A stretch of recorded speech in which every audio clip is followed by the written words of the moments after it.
Olá, estamos aqui para mais um programa Série Clube Cliffhangers, hoje falando sobre Man in the High Castle, no Brasil alguma coisa como O Homem do Castelo Alto, que é da Amazon Prime.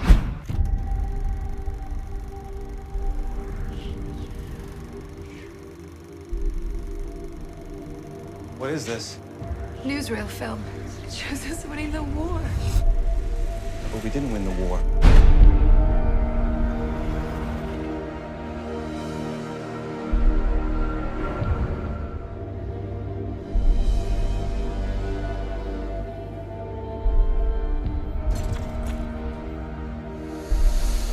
Now we have a better world. There are those who seek to drag us all backward. We have arrested suspects smuggling subversive films. That film shows the world not as it could be, but as it is. It has to be about something more. I need answers.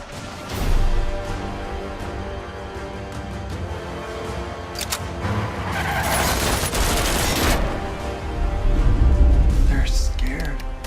Scared this film could bring this whole thing tumbling down. A film that shows another world? So what? So that means that maybe the world can change. Take this. What is this? It's a new film? There's something different about this one. Different how?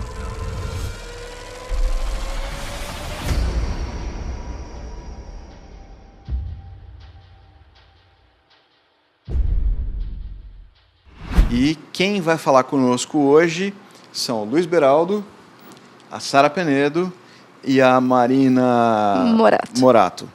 Obrigado. Então vamos lá, Marina. Qual é a sinopse de Man in the High Castle? Bom, a série é baseada num livro do Philip K. Dick, que escreveu do Android Dream of Electric Sheep, que deu origem ao Blade Runner, só uma curiosidade. E conta, faz um exercício de imaginação sobre como seria se o eixo tivesse ganhado a Segunda Guerra Mundial ao invés dos aliados. Então, nesse futuro distópico pós-Segunda Guerra Mundial, nos anos 60, ali nos Estados Unidos, ele é dividido em 3 partes. Você tem a zona sob o comando dos japoneses, a zona sob o comando dos alemães e a zona neutra. E você tem... Que é o meião dos Estados Unidos, né? Exato. E aí você tem 2 personagens no começo, o Joe Black? É Joe? Não sei. Blake, isso, obrigada. O Joe Blake e a Juliana Crane, né? E um oficial, que eu nunca sei como falar a palavra em alemão que significa oficial. E você tem os 3 personagens e a série vai dividindo, o piloto vai dividindo esses pontos de vista ali para começar a construir esse futuro distópico, que é bem interessante, na verdade. Que vai apresentando para nós um pouco da história em cada trecho, né? Contando em paralelo até eles virem a se encontrar. Ok. Que é bem legal. O que vocês podem ressaltar dessa série? Porque ela é uma série muito interessante, porque vale a pena ver? Bom, isso é uma questão pessoal, mas eu acho interessante quando você pega um ponto histórico relevante e você diverge ele entre a realidade e o que poderia ter sido se, o famoso e se, algo tivesse acontecido. Então a série, como foi muito bem descrito, e se o eixo tivesse ganhado a guerra? E se o eixo tivesse invadido os Estados Unidos e dividido ele em 2? E se o Japão comandasse metade dos Estados Unidos e a Alemanha outra metade? Então... Tem uma terceira metade que fica no meio. Tem uma terceira metade, porque quando você divide ao meio, você tem sim a faixa ali, mas por ela ser uma faixa neutra, então ela é neutra. Então você tem as diferenças culturais, você tem as questões dos personagens terem inícios diferentes e ao longo da série se encontrarem. E como que seria, então, essa quebra do convívio norte-americano antes e depois dessa dominação? Porque os Estados Unidos, após sua independência, após sua guerra civil, eles não tiveram invasão, eles não tiveram ataque no próprio território, então é algo que a população não está acostumada. É algo que, se você vai fantasiar em cima, você não tem muito com o que comparar. Então ela é uma série interessante por causa disso, ela traz todas essas possibilidades de como seria o do famoso e se. Eu acho que justamente por conta disso, eles não se conformam de modo algum com essa invasão. Eu acho que a série se passa em 62. já tem um tempo aí que a guerra já terminou, já estabilizou, tá? Se fosse nos tempos, vivendo o tempo atual que a gente está vivendo, já estaria não numa pré-Guerra Fria, porque ela foi um pouco mais para frente, mas já tem as consequências do que aconteceria. Como é esse universo utópico, os Estados Unidos não é conformado com essa invasão. Então, o tempo todo, dentro da série, eles estão ali tentando buscar justiça de alguma forma. Ainda existe uma resistência que tem dentro do piloto, a gente não vou entrar muito em detalhe aqui para não tirar a imersão, mas tem uma luta, tem uma sede de vingança, de querer retomar o poder que os alemães instauraram ali dentro, juntamente com os japoneses. Até então, a gente pensa, houve a guerra, teve dois lados, a Alemanha venceu, então os Estados Unidos está meio que sofrendo as consequências do que ela acabou causando ali. Porque até então a Alemanha, nesse tempo utópico, jogou certo. Jogou as cartas bem, conseguiu o que ela queria, né? Que foi a dominação da maior potência mundial. Então, aí eu acho que esse senso de justiça que os personagens vão trazendo começa com 2, e aí, aos poucos, a gente vai vendo isso se ramificar entre os outros personagens. O piloto ele é bem descritivo nessa parte, eu acho que tem um aprofundamento histórico, Ele é bem didático até, bem didático mesmo. Porque a gente precisa embarcar um pouco nesse universo, né? Como é que Sim, aconteceu, com certeza. esse se desenrolou para que lados, né? Exatamente. Então, por que aquilo aconteceu? Por que a Alemanha tomou isso? Por que os japoneses tomaram outro lado? Por que os japoneses ficam mais com o lado da Califórnia, o lado mais marítimo? A Alemanha está mais para o lado comercial, o lado até um pouco mais frio do país.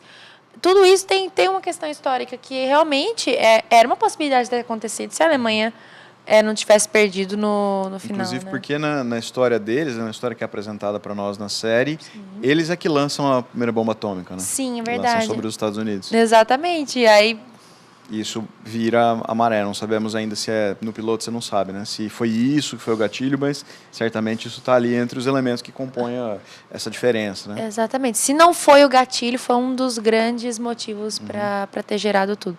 Eu acho que é questão histórica mesmo, mas também não precisa ser expert em tudo, saber. O piloto é bem, como ele falou, didático.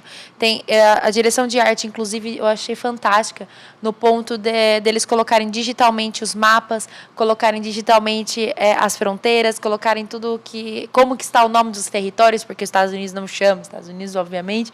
Então, aí cada país tem seu nome, e a Alemanha, inclusive, no piloto mesmo, já mostra que não foi só, foi metade do mundo dela, e a outra metade, tecnicamente, também, né? Então, ela conseguiu o que ela queria, utopicamente, né?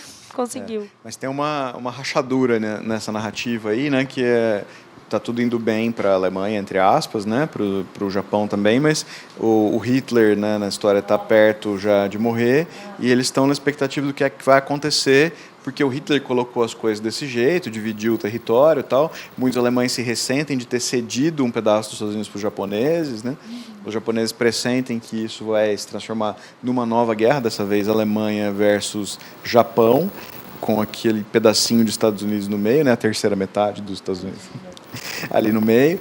E aí o que vai acontecer depois disso? A gente ainda não sabe no piloto, mas eles estão no meio dessa tensão. E aí tem uma série de movimentações políticas, inclusive para impedir ou para prever o que é que pode acontecer, né, e tentar se calçar para não ser pego de surpresa nessa ideia, né? Então, dos dois lados tem gente, dos três lados, tem gente se mexendo para isso não desembocar numa guerra ou se desembocar para estar na vantagem, né?